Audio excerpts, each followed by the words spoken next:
Now, let's begin. Answer the questions as you listen. You will not hear the recording a second time. Listen carefully to the conversation and answer questions 1 to 5. Hi Bill, this is my friend Charlotte. She's doing first year science too. Pleased to meet you, Charlotte. Annetta told me you want some part-time work. Now, I just have to complete your details on the computer. What's your surname? Johnston. With an E? Yes, Johnstone.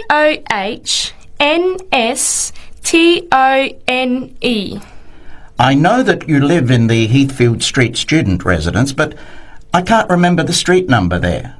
It's 126. 126. Good. And the phone number? Well, actually, I never give people that number because sometimes nobody answers or they forget to pass on the messages.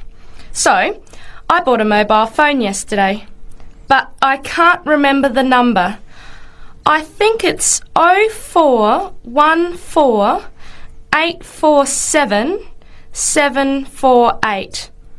I'll just check. No, sorry, not 748. It's 749. 0414 847 749? Yes, that's right. I must try and remember it. And what sort of work are you looking for? Well, anything really, I suppose, though it depends when it is. I'd rather work during the day, if that's possible. How many hours a week were you thinking of? Oh, I'm not sure. Maybe about 10. But I need to keep at least 2 days a week free for study. Do you have any work experience? Not much, though I used to help in my uncle's shop when I was at school. OK, well, I'll put it in, but we don't usually get shop work. What about gardening? I'd rather not. Everything I touch dies. What other kinds of work are there? Well, there's a lot of demand for house cleaning, fast food preparation and kitchen work and pizza delivery if you've held a driving licence for 12 months. I'm not sure. Can I have a look at the vacancies while you talk to Annetta? Before you hear the rest of the conversation, you have some time to look at questions 6 to 10.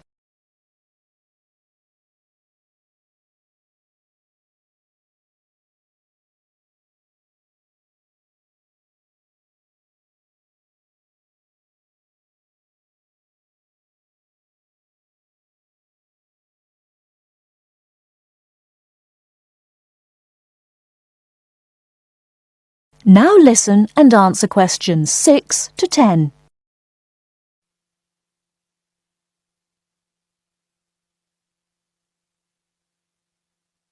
Bill, I'd like to change my job. You're at the Hamburger Express on the High Street, aren't you? What's the problem? Well, I never know what hours I'm going to work. I start at 7 p.m. and I'm supposed to finish at 11 p.m, but sometimes they keep me until 2 or 3 a.m. Yes, that is a bit late if you have to make a 9 a.m. lecture the next day. And the other thing is the pay. They're supposed to pay me on Thursdays, but they never pay me on the correct day, often not until Friday or Saturday. A few weeks ago, I had to wait until Sunday. They said their son was sick, so they couldn't get to the bank, but they're always making excuses. Yes, that doesn't sound too good.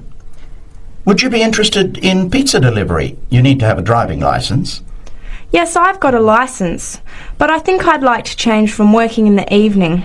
Are there any day jobs available? Well, as I told Charlotte, there are several cleaning and gardening vacancies. And this childcare job that just came in this morning. Do you like children? Yes, I do, actually. What's the job? Let's have a look. Collect the boy aged 4 from kindergarten at 3 p.m. Pick up the other 2 girls who are aged 6 and 9 from the primary school at 3:15. You take them home and look after them. The parents will be home by 7. That sounds quite good. What about the pay? It's the same as you're earning now, 4 hours a day, Monday to Friday, so 20 hours a week. You need to contact Mrs. Alicia Thompson. Her phone number is 91045629, and she lives in Springfield. I've never been to Springfield. I hope I don't get lost. Don't worry. It sounds quite straightforward. Let's have a look at the street directory. The Thompsons live here in Tulip Street, number 252. So you catch the 631 bus, get off here next to the post office in Daisy Terrace. Walk past the post office to the corner, and on the opposite corner is the kindergarten. Then walk down Daffodil Place and cross over to the primary school. Then keep going down Daffodil Place to the corner and turn right into Tulip Street. That is the end of part 1. You now have half a minute to check your answers.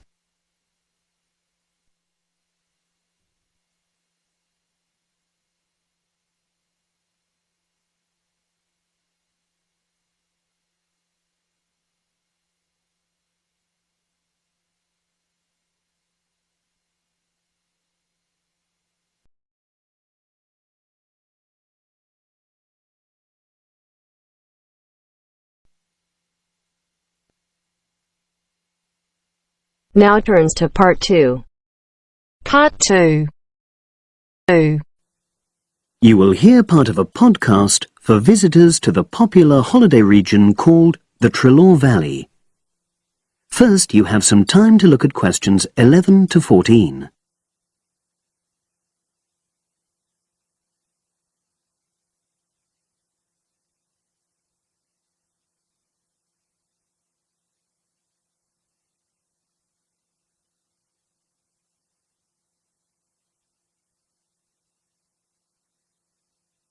Now listen and answer questions 11 to 14. The valley and estuary of the River Treloar forms an unspoilt, beautiful landscape, rich in both wildlife and sites of historic interest. There are many ways to explore the area, and public transport links are good. It is possible to leave your car behind and travel by boat, train, or bus, with just short walks in between stops. The Treloar Valley Passenger Ferry runs between villages along the river estuary and provides a link with a train station at Barrie, which is about 10 minutes' walk from the riverside village of Calton. In the past, the river was the main form of transport in the area, and as in the past, today's ferry service operates according to nature. The river estuary is tidal, and so the ferry timetable differs from day to day, according to the times and height of the tide. The ferry is also seasonal, normally running between April and September, depending on the weather. A timetable for the whole year can be downloaded from the internet by visiting www.treloarferry.co.uk. If you just want to sit and relax and enjoy the lovely scenery, you can take a river cruise to Calton and back from the nearby city of Plymouth. In the past, steamships brought early tourists along the same route.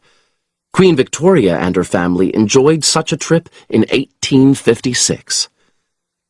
The journey is quicker these days.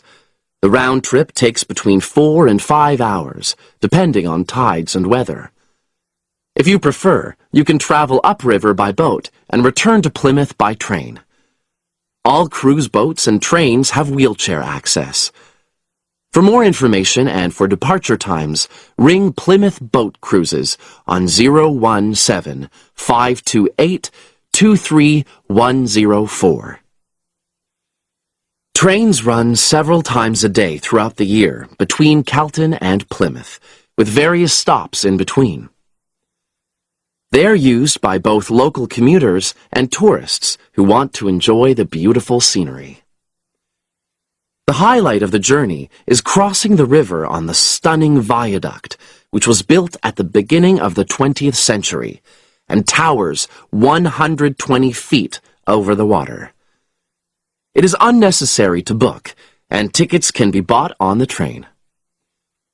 For information about fares and timetables, contact National Rail Enquiries by phone or online. The bus service in the Trelor Valley now connects all train stations and villages in the area. Especially for holidaymakers, there's a Rover ticket which can be used at weekends and on national holidays and allows unlimited journeys on those days. The Rover ticket provides great value for money and is now even cheaper than it was last year. An adult ticket costs £5.50 a day. Senior citizens can travel for £4.50, and a family ticket for up to 5 people costs just £12. Tickets can be bought on the bus. Now you have some time to look at questions 15 to 20.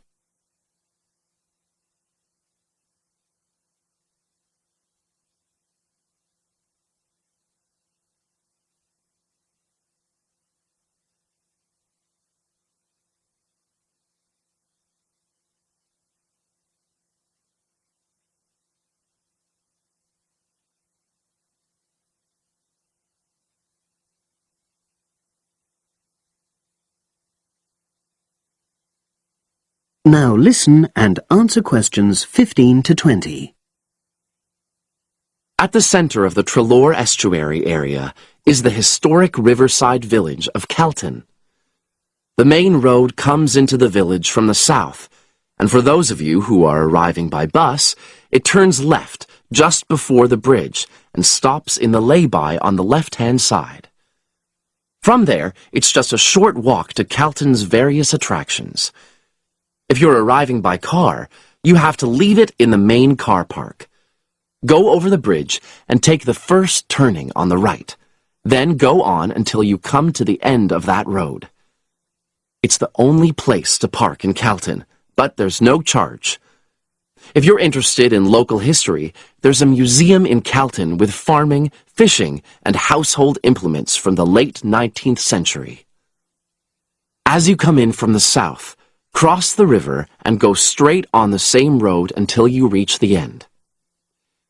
Also, on the subject of history, you can go and see the old mill, which has recently been renovated and put back into use.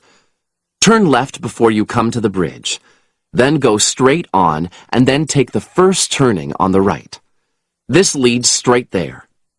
If you're interested in arts and crafts, there's a potter's studio where you can watch the artist at work. After crossing the bridge, turn left, and it's the second building on the left.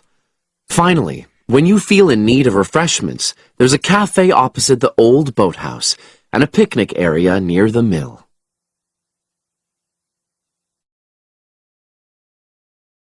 That is the end of part 2. You now have half a minute to check your answers.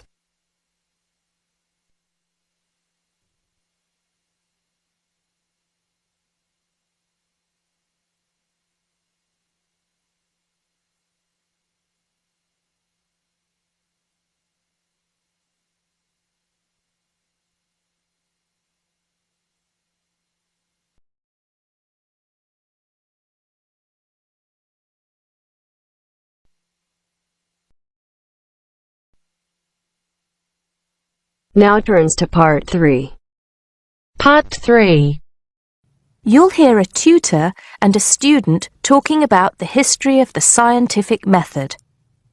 First, you have some time to look at questions 21 to 25.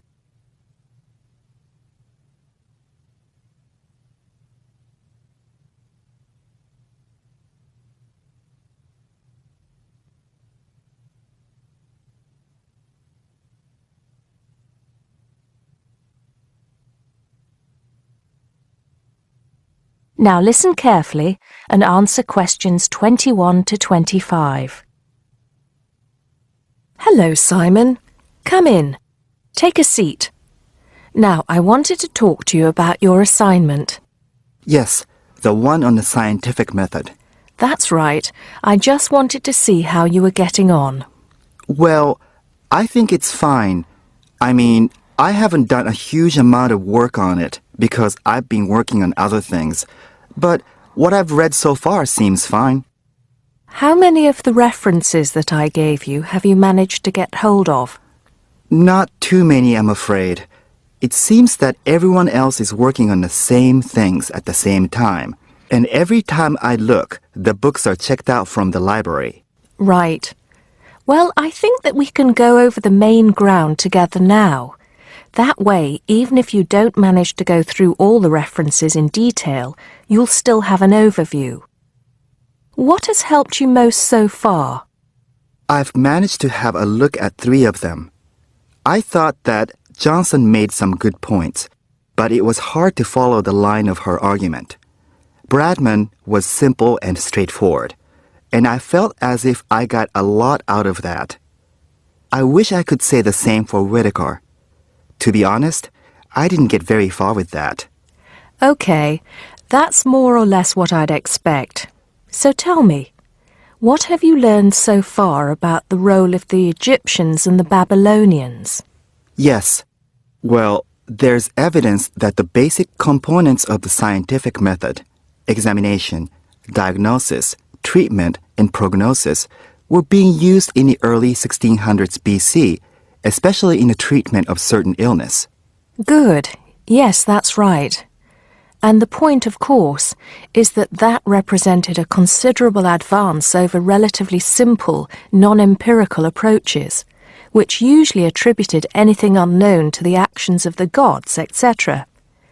Of course, the Egyptians and Babylonians did this as well, but what we see emerging here is a willingness to base opinion on systematic study of the real world, which is at the root of the scientific method. I see. Right, yes. And then that reappears later. Yes, although don't get carried away with the idea that it was a simple process of development. By the time we get to ancient Greece, let's take the period towards the middle of the 5th century BC, the rules governing the scientific method were practiced on a widespread scale, but there were still many people who believed that real truth could only be acquired by pure rational thought. Plato, of course, had a great influence on the development of the scientific method during this period.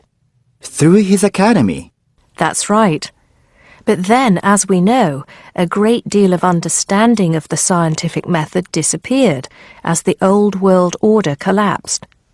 It wasn't until the Middle Ages, sometime before the 11th century, that several versions of the scientific method emerged from the medieval Muslim world, all of which stressed the importance of experimentation in science. Right. I think I've got the historical timeline. Before you hear the rest of the conversation, you have some time to look at questions 26 to 30.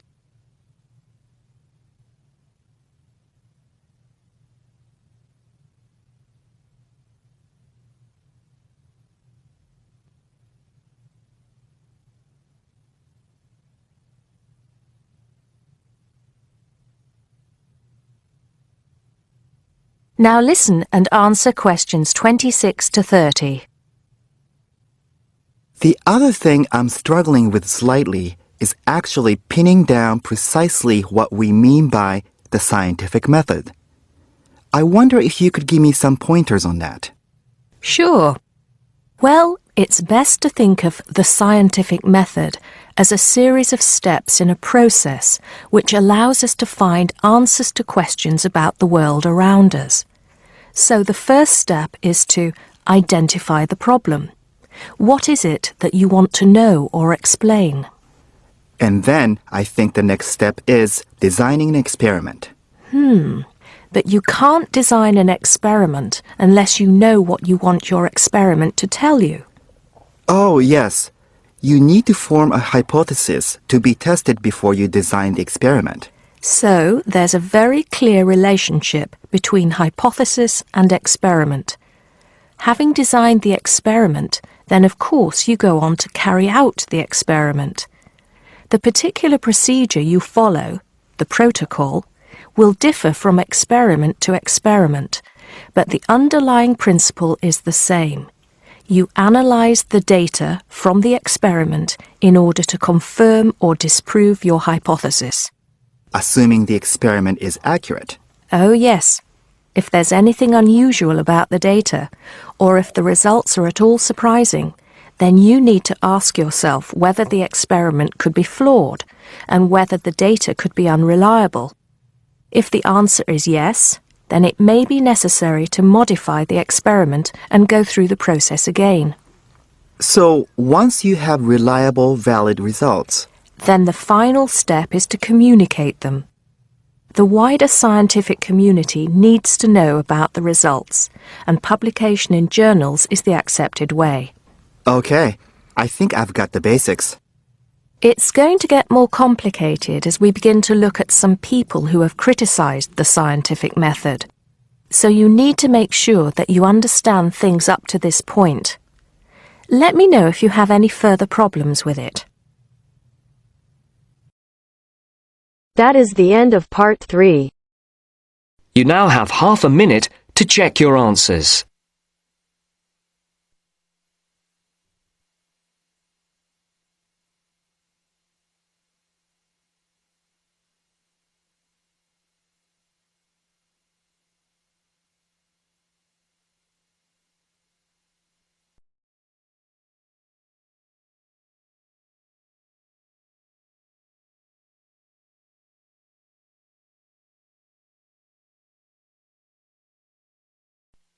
Now turns to part 4. Part 4. You will hear a talk about memory in babies and young children. First, you have some time to look at questions 31 to 40.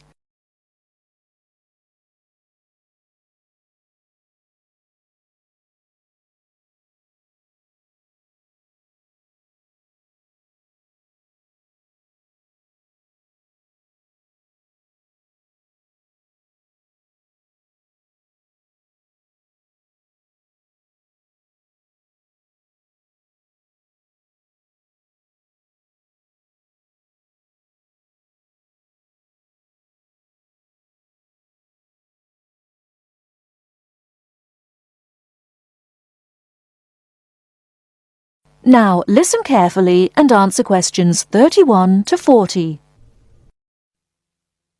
We're going to look today at some experiments that have been done on memory in babies and young children.